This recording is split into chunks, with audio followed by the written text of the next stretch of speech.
사랑하는 제자들교회 성도님들, 어느덧 2021년도 절반이 지나고 6월의 첫날이 시작되었습니다.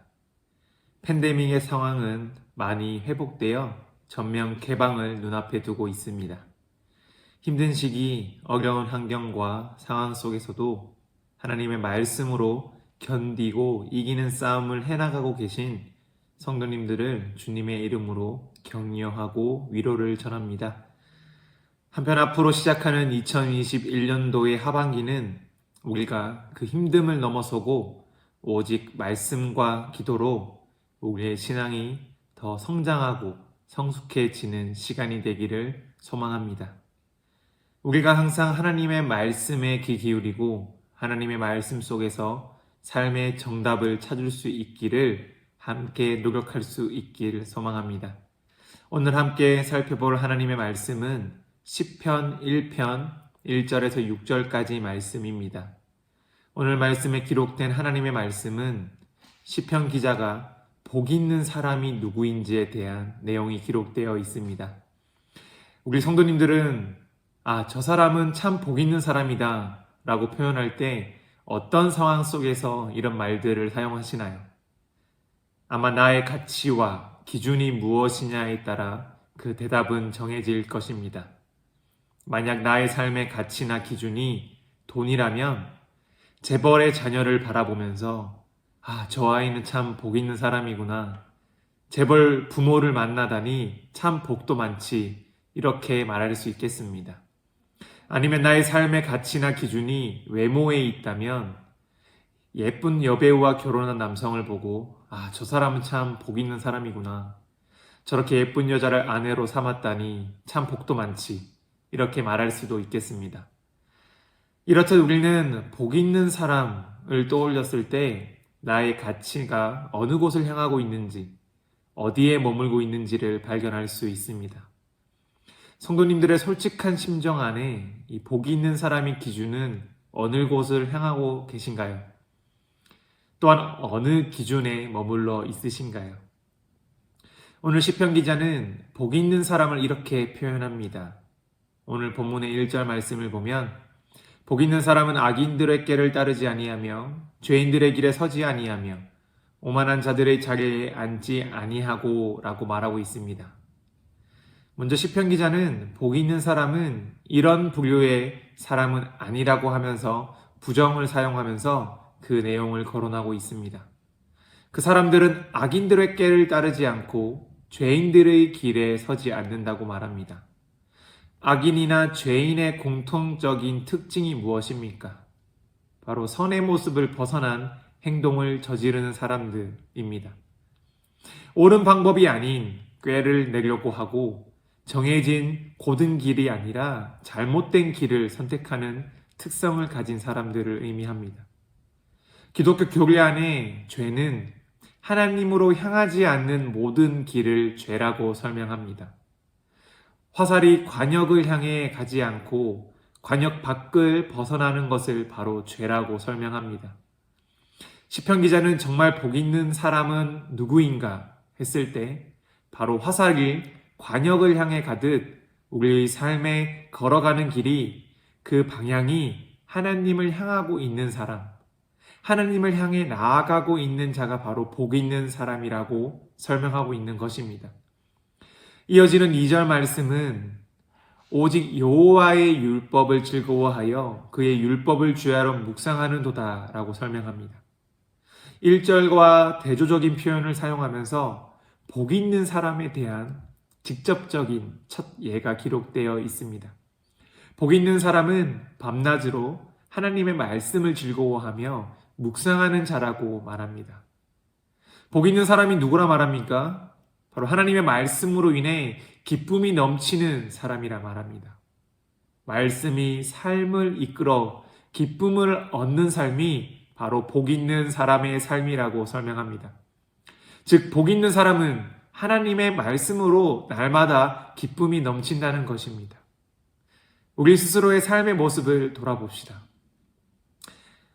만약 내 삶에 기쁨이 없다면, 내 삶에 짜증이나 분노만 가득하다면 내 안에 하나님의 말씀이 살아 숨쉬고 있는지 우리는 점검해 보아야 합니다. 만약 그렇지 않다면 다른 것들을 빨리 내려놓고 우리는 하나님의 말씀으로 다시금 나아가야 합니다. 하나님의 말씀이 우리를 기쁨이 넘치는 자로 인도하시기 때문입니다. 저와 성도님들 모두가 밤낮으로 말씀을 묵상하며 하나님이 주시는 참된 기쁨을 누리는 복 있는 사람이 되실 수 있기를 간절히 소망합니다. 이어서 3절과 4절은 그는 시냇가에 심은 나무가 철을 따라 열매를 맺으며 그 잎사귀가 마르지 아니함 같으니 그가 하는 모든 일이 다 형통하기로다.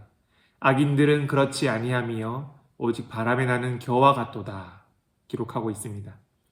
시편 기자는 이 단락에서 복 있는 사람은 형통하나 악인들은 그렇지 않다고 말합니다. 세상 사는 사람들은 자신의 삶이 만사 형통하기를 바랍니다. 그것을 바라지 않는 사람은 아무도 없을 것입니다. 물론 교회 다니시는 분들도 만사 형통하기를 기도하고는 합니다. 당연한 기도 제목이지만 저는 본문 말씀 3절과 4절의 말씀을 통해 형통의 의미를 다시금 새겨봤으면 좋겠습니다. 본문으로 돌아가서 시편 기자는 복 있는 사람은 시냇가에 심은 나무로 악인들은 바람에 나는 겨에 비유를 하고 있습니다.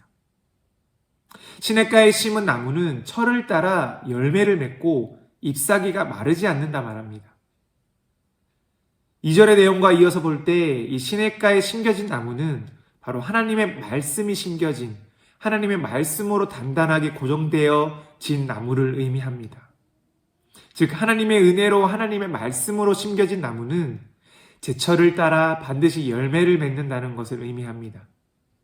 때에 따라 각 열매를 맺는 삶을 살아간다는 것을 보여줍니다. 반면에 악인들은 바람에 나는 겨와 같이 쉽게 날리고 사라진다는 것을 우리는 알 수 있습니다. 악인들은 열매를 거두지 못하며 고정되지도 못하고 쉽게 날아가는 겨와 같은 삶을 산다고 시편 기자는 표현합니다.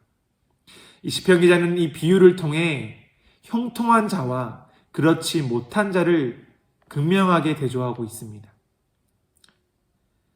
그렇다면 형통은 무슨 의미를 담고 있습니까? 형통이란 하나님이 나와 함께 하시는 것, 하나님의 말씀이 나의 삶이 되는 것, 하나님이 원하시는 일이 이루어지는 삶이 바로 형통이라는 것을 의미합니다. 대부분 형통이라고 하면 나 자신이 기준이 되어 나 자신이 만족하는 삶을 누리는 것이 형통이라 여길 수 있겠지만 지금 시편 기자는 형통은 나 자신이 아닌 바로 하나님이 나의 삶의 기준이 되어 나의 삶을 하나님이 이끄시도록 살아가는 삶이 바로 형통한 삶이라는 것을 보여주고 있습니다. 저는 우리 모두가 이러한 의미 안에서 날마다 형통한 삶을 누릴 수 있길 간절히 소망하고 축복합니다. 이어서 5절과 6절은 의인과 악인의 삶의 마지막 모습을 대조적으로 보여주고 있습니다.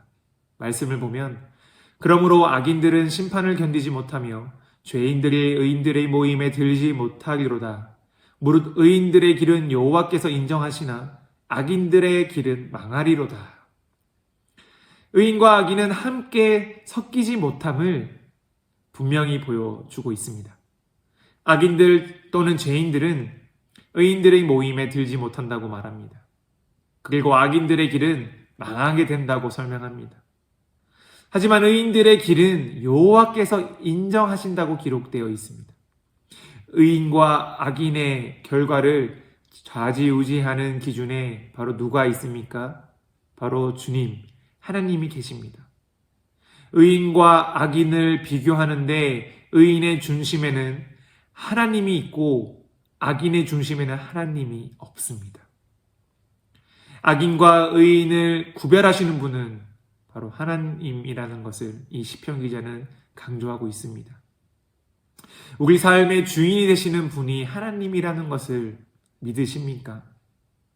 정말 나의 삶의 중심이 되시는 분이 하나님 한 분이십니까?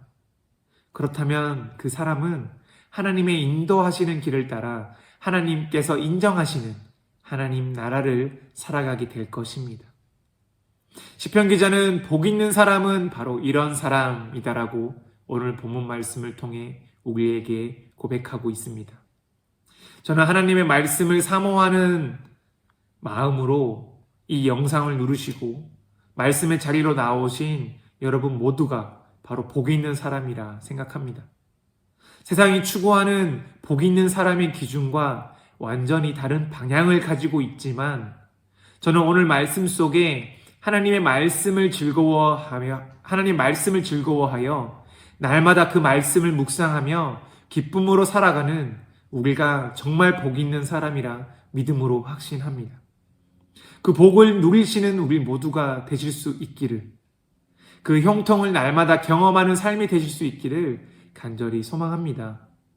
하나님이 인정하시는 삶, 그 삶을 오늘 하루도 능히 살아내시며 하나님이 보시기에 복 있는 자로 풍성한 삶을 사실 수 있기를 간절히 소망하고 축복합니다.